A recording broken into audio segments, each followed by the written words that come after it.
The map has been completely reworked and now looks like a mix of world map and maze mode. In this video, I will explain all the important areas of the map and some things to know about them. Let's start with Garden, which is the default spawn location. This map actually has the same shape as the old Garden map from the maze era. Players spawn here in this area with the Centralia walls.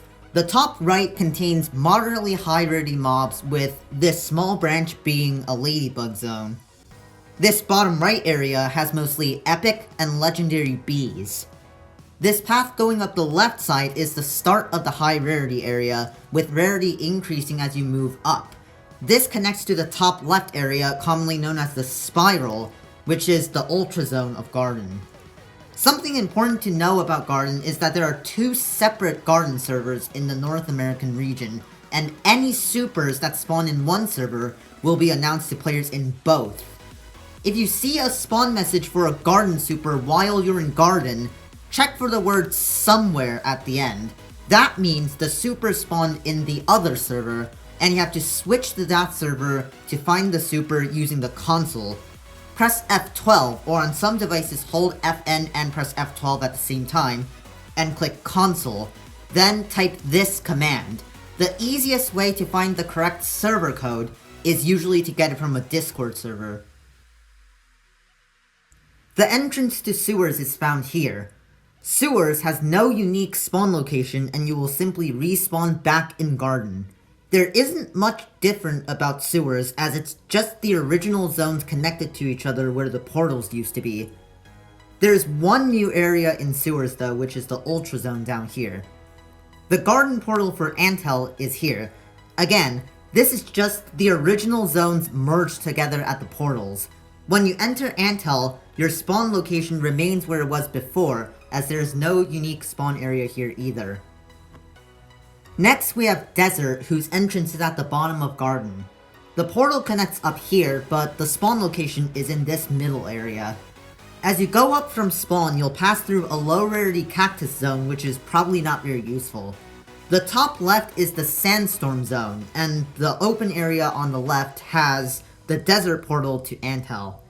As you go down and right through this tunnel, the mob rarity increases. This tunnel and bottom right area have mostly mythics and ultras. Some refer to the bottom right as the burrow zone, but there really aren't that many burrows here. The right side has one of the entrances to jungle, which we'll talk about later. Shiny ladybugs can now spawn in most parts of Desert, and all rarities of fire ant burrows pop when approached, and drop loot for those who deal enough damage to the mobs inside, after all mobs from the burrow are destroyed or a time limit is reached. In Ocean, the player spawns at this beach, which is also where the main portal is that connects to the right side of Garden.